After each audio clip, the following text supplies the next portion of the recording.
जो योजनाएं चल रही हैं उसमें ज्यादा से ज्यादा लोग जब सहभागी होते हैं तो उसका परिणाम कुछ और होता है। कई ग्राम सभाओं में जब हमारा समूह सक्रिय होता है तो समूह की सक्रियता के कारण जो वर्तमान कई हमारे ग्राम प्रधान हैं उनको लगता है कि ये महिला सशक्तिकरण इतना तेजी से हो रहा है, कहीं अगली बार हमारी प्रधानी पे संकट ना आ जाए। लेकिन ये नहीं सोचना है जी, हमें सोचना ये है कि महिला सशक्तिकरण अर्थात समूह के माध्यम से परिवारों को आत्मनिर्भर बनाने के लिए सरकार ने जब खजाना खोल रखा है, पैसे की कोई कमी नहीं है, तो हमारे ब्लॉक की हर ग्राम सभा में समूह के माध्यम से क्या काम हो रहा है। अब कोई सामान का उत्पादन कर रहा है, उनके सामान की बिक्री हो रही कि नहीं हो रही है, उनको नुकसान हो रहा है कि फायदा हो रहा है, उनके सुख दुख का हिस्सा आप बन रहे हैं कि नहीं बन रहे हैं। आने वाले समय में मैं ये प्रयास करूंगा कि ब्लॉक प्रमुख गण हो, चाहे हमारे विधानसभा के हमारे विधायक गण हो, चाहे एमएलसी गण हो, यह सब समूह के साथ सहभागिता करें, उनके हर विषय को जाने। तो इसकी योजना सभी मुख्य विकास अधिकारियों से मैं कहूंगा इसकी एक प्लानिंग विधिवत बना करके ये सुनिश्चित करेंगे। दूसरा, यह स्पष्ट सबको ध्यान में रहना चाहिए कि ब्लॉक प्रमुख गण हमारे जनप्रतिनिधि हैं। ब्लॉक प्रमुख और बीडीओ के बीच में कई जगह अच्छा तालमेल है। जहां अच्छा तालमेल है, अभी मुझे कुछ वीडियोज को यहां पर सम्मान पत्र देना है, वो मैं यहां देने का काम करूंगा। लेकिन मेरा यह सभी जो यहां सीडीओज आए हैं या जो जिला स्तरीय अधिकारी आए हैं, उनका ये उत्तरदायित्व तो है कि ब्लॉक प्रमुख और बीडीओ के बीच में विधिवत समन्वय रहना चाहिए। अगर हम डबल रफ्तार से आगे बढ़ना चाहते हैं, अपने ब्लॉक को आगे बढ़ाना चाहते हैं, ब्लॉक के अंतर्गत आने वाले हर गांव को आगे बढ़ाना चाहते हैं, तो दोनों में तालमेल रहना चाहिए, विश्वास रहना चाहिए। और विकास की जो योजनाएं हैं, क्षेत्र पंचायत की बैठकें मैं नहीं जानता हूं कि आप नियम के अनुसार जो होनी है वो तो होनी ही है, लेकिन मैंने प्रदेश के कई मंडलों के ब्लॉक प्रमुख और बीडीओ के जो सम्मेलन हुए उसमें ये कहा है कि हर महीने यह सुनिश्चित करेंगे कि ब्लॉक प्रमुख गण, बीडीओ गण, हमारे ग्राम प्रधान गण और हमारे क्षेत्र पंचायत के सदस्य गण ये ब्लॉक स्तर पर बैठक करेंगे और बैठक करके जो समस्याएं आती हैं उन समस्याओं को जो ब्लॉक स्तर से समाधान हो सकता है उसे वहीं समाधान करेंगे। जो ब्लॉक स्तर से समाधान नहीं होता है, 1 महीने में एक बार जिला स्तर पर उनकी बैठक डीएम और सीडीओ की अगुवाई में संपन्न करके जो जिला स्तर से ब्लॉक क्षेत्र की समस्याओं का समाधान हो सकता है उसको जिला स्तर से समाधान करेंगे, और जो जिला स्तर से समाधान नहीं हो सकता है उसको शासन को जेडीटीसी के माध्यम से उसको संदर्भित करने का काम करेंगे। हमारा लक्ष्य ये है कि जो भी योजनाएं ग्राम के विकास की हो, चाहे गरीब कल्याण की हो, जिनमें भूमिका ब्लॉक की हमारे है, वह योजना धरातल पर उतरनी चाहिए। जैसे उदाहरण के लिए अभी मैं ग्राम चौपाल का डाटा देख रहा था। अब ग्राम चौपाल के कार्यक्रम नियमित रूप से आप सब लोगों ने चलाया है। मैं आप सभी अधिकारियों को, सभी अपने जनप्रतिनिधियों को मैं इसकी बधाई देता हूं, क्योंकि ये जो ग्राम चौपाल है, आप सबको भी ये लगा होगा कि गांव की समस्या गांव में समाधान के लिए ये चौपाल का जो आयोजन शुरू हुआ, इस चौपाल के आयोजन से जो प्रतिशत है, अभी तक शायद तमाम योजनाएं हमारी, कहीं तहसील दिवस, कहीं थाना दिवस, ऐसे तमाम चीजें चलते हैं, लेकिन जितना अच्छा रिजल्ट ग्राम चौपाल का है कि गांव की समस्याओं का गांव में समाधान करने की दृष्टि से आपके सामने जितनी समस्याएं आई, उन समस्याओं में मैं अभी देख रहा था, केवल अगर मैं लखनऊ मंडल की बात करूं तो लखनऊ मंडल में हम लोगों ने ये 6 जनवरी 2023 से चौपालों का आयोजन शुरू किया था और 5734 चौपाल आप लोग कर चुके हैं केवल लखनऊ मंडल में।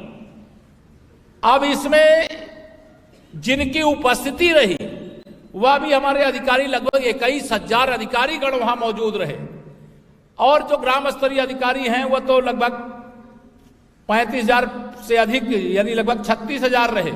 लेकिन सबसे बड़ी बात है इसमें जो लोगों की सहभागिता रही वह संख्या आपकी 4,00,000 लगभग 57,000 लोग इसमें आए समस्याएं लेकर के। और उसमें जो शिकायतें आपको प्राप्त हुई वो 27,856 और जिन शिकायतों का आपने निवारण किया वो 22,549 समस्याओं का निस्तारण किया। ये असाधारण बात है, यह बहुत बड़ी बात है। और यह तब हुआ है जब अपेक्षा के अनुरूप, मतलब जैसा हम लोगों ने चौपाल के आयोजन से पहले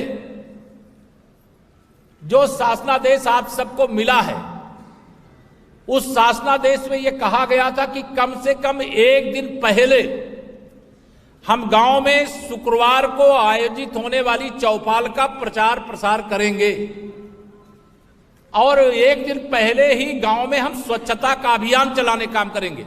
स्वच्छता कभी भी सफाई कर्मचारियों के बल पर नहीं हो सकती। अगर स्वच्छता के अभियान में जिस एक ब्लॉक की 2 ग्राम सभाओं को लिया जाता है तो 2 ग्राम सभाओं में अगर एक दिन पहले स्वच्छता के अभियान में हमारे ब्लॉक प्रमुख गण के नेतृत्व में हमारे जो बीडीओ और ब्लॉक स्तर के सारे अधिकारी हैं, ग्राम स्तर के सारे कर्मचारी हैं और गांव के जो पूर्व प्रधान हैं, क्षेत्र पंचायत सदस्य हैं, जो सामाजिक धार्मिक तमाम सारे संगठन हैं, उन सबको एक साथ लेकर के अगर स्वच्छता का अभियान हर ग्राम सभा में हम चलावें और उसमें संकल्प दिलावें तो क्या आप बताइए कि आपकी ब्लॉक क्षेत्र का कोई भी ग्राम सभा में गंदगी रह सकती है? क्या रह सकती है? ब्लॉक प्रमुख गण किधर बैठे हैं बताओ जरा, इधर है, रह सकती है? तो आप लोगों को अगर ये काम करना पड़े, स्वयं देश के प्रधानमंत्री माननीय नरेंद्र मोदी जी अभी 1 अक्टूबर को स्वच्छता के अभियान में लगे थे। माननीय हमारे मुख्यमंत्री योगी आदित्यनाथ जी नैमिषारण्य में गए थे, माननीय प्रधानमंत्री जी तेलंगाना में थे, लेकिन वह जिस प्रकार से झाड़ू लगाना और कूड़ा उठाना, उनको देश भी चलाना है, दुनिया में भारत की प्रतिष्ठा भी बढ़ाना है और देश को आत्मनिर्भर बनाने की तमाम योजनाएं भी। लेकिन एक संदेश, अगर सप्ताह में एक दिन 1 घंटे 1 ग्राम सभा में आप स्वच्छता के अभियान में सब लोग लग जाएंगे, जो जिस ब्लॉक के लोग हैं, तो उसका संदेश अच्छा जाएगा कि नहीं जाएगा बताओ? अब जब ब्लॉक प्रमुख और बीडीओ लगेंगे तो बताओ गांव के लोग नहीं लगेंगे? वह भी लगेंगे। अगर वह भी लगेंगे तो उनका गांव स्वच्छ होगा कि नहीं स्वच्छ होगा? और मैं इस बात को जानता हूं अच्छी तरीके से। डीपीआरओ गण आए हैं ना, यहां पर बुलाए थे कि नहीं बुलाए थे? डीपीआरओ सब आए हैं कि नहीं आए? हाथ उठाए जरा। नहीं आए, सूचना नहीं दिया। इस कार्यक्रम में आगे से सदा ध्यान रखिए, सारे डीपीआरओ को भी आना है। जो सफाई कर्मी हैं, वह सफाई कर्मियों में मुझे कहने में संकोच नहीं है, लेकिन यह सच है, भर्ती के समय नौकरी पाने के चक्कर में तो ऐसे लोगों ने सफाई कर्मी की नौकरी प्राप्त कर लिया जो सफाई करना नहीं चाहते, सफाई करना नहीं जानते, और वह सफाई कर्मी के रूप में नौकरी जरूर करना चाहते हैं, लेकिन केवल सफाई कर्मी के भरोसे गांव में स्वच्छता नहीं आ सकती। तो उसके लिए हमने स्वच्छता का एक अभियान चलाने का आपको आह्वान किया है और इसका अनुपालन कराना सारे सीडीओ, मैं चाहूंगा कि जब मौका मिलता है सारे जिला स्तरीय अधिकारी वह भी किसी एक ग्राम सभा में चौपाल से एक दिन पहले जाने का अपना कार्यक्रम बनाएं। जाने से क्या एक और माहौल बनेगा, गांव के अंदर बहुत सारे ऐसे काम हो जाएंगे जो काम रुके पड़े होंगे। चौपाल केवल कई जगह तो सारे अधिकारी जाते हैं, डीएम भी जाते हैं बहुत जगह, लेकिन बहुत जगह केवल वीडियो के भरोसे। मैं तो अचानक एक जगह चेक करने चला गया तो उस दिन तो वीडियो वहां नहीं पहुंचे थे। तो एक तो चौपाल को गंभीरता से लेना है, चौपाल के प्रति कोई लापरवाही स्वीकार नहीं होगी।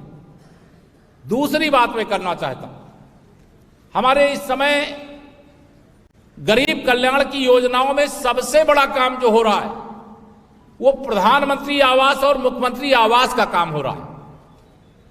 अब प्रधानमंत्री आवास और मुख्यमंत्री आवास, हमारी जो पात्रता सूची है वो बनी हुई है। हर ग्राम सभा में पंचायत भवन बन चुका है। पात्रता सूची में कौन पात्र है कौन अपात्र है, यह निर्णय केवल कागज पर नहीं होना चाहिए। आपकी हर ग्राम सभा के पंचायत भवन में किसी पेंटर के माध्यम से कितने लाभार्थी पात्रता सूची के आपके 2011 के सेंसस के हिसाब से हैं, मुख्यमंत्री आवास योजना के कितने लाभार्थी हैं, आप उस वाल में पेंटिंग करवा दीजिए और जिनको आवास मिल गया है उनकी सूची अलग करिए, उसी में लिखिए इनको आवास मिल गया है और इनको यह पात्रता सूची में है और यह अपात्र पाए गए हैं, इसका उल्लेख करिए। इस नहीं करने से इस पर पूरे सिस्टम के ऊपर आरोप लगता है। इसलिए ये आज नोट करिए आज के इस विषय में कि हमें पंचायत भवन के अंदर सारे जितने भी हैं जो लाभार्थी, जो पात्रता सूची के दोनों योजना के, प्रधानमंत्री आवास, मुख्यमंत्री आवास, उसमें जो पा चुके हैं उनकी सूची अलग लिखिए, अच्छे पेंट से लिखिए कि वर्षों वर्ष वहां पर वह टिका रहे, और जो अपात्र पाए गए हैं उनकी सूची भी उसमें लिखिए। ये जो लीकेज है बीच में, कई जगह ये शिकायतें मिलती हैं कि वो पात्र था उसे अपात्र कर दिया गया, मेरे पास तक इस प्रकार की शिकायत आती हैं। ये ब्लॉक के ऊपर नहीं जाना चाहिए, जिले में भी नहीं जाना चाहिए। अरे इतने बड़ी गरीब कल्याण की योजना, हमें सौभाग्य मिला है कि हम किसी गरीब को जो झोपड़ी में रहता तो उसे पक्का घर बना करके देने का अवसर प्राप्त कर रहे हैं, और ब्लॉक के ऊपर तक अगर शिकायत पहुंचती है जिले में और उसके बाद भी अगर हल नहीं होता संकट और वह मेरे पास आता है, और मेरे पास आने के बाद अगर मुझे जांच कराने के बाद कोई दोषी पाया जाता है तो उसको दंडित करना मेरी जिम्मेदारी भी है, और उसको कठोर दंड देना ये आपको मैं खुला निर्देश भी दे रहा हूं, चाहे कोई भी उसका जिम्मेदार हो।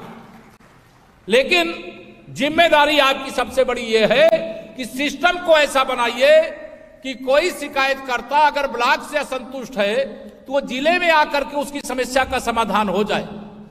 गरीब कल्याण के मामले में हमारी सरकार का एकदम स्पष्ट मत है कि हम गरीबों के साथ न्याय में कोई भेदभाव नहीं करेंगे। गरीब कल्याण की योजनाओं को जिनको मिलना है उनको देने के लिए कोई अड़चन पैदा करने का काम नहीं करेंगे। लटकाओ, टरकाओ, भटकाओ वाला काम अब खत्म हो गया है। तो सभी पंचायत भवनों में लाभार्थियों का जो आवास वाले हैं उसकी सूची, और एक बात मैं और आप सबको कहना चाहता हूं, हमारी जो अनुमन्य सुविधाएं हैं, मैंने सभी जिलों में जहां जहां मेरा जाना हुआ है मैंने वहां कहा है, मुख्यालय पर भी आपको मालूम है कि ऐसा एक पोर्टल डेवलप किया गया है जिससे प्रधानमंत्री आवास योजना, मुख्यमंत्री आवास योजना के जो लाभार्थी हैं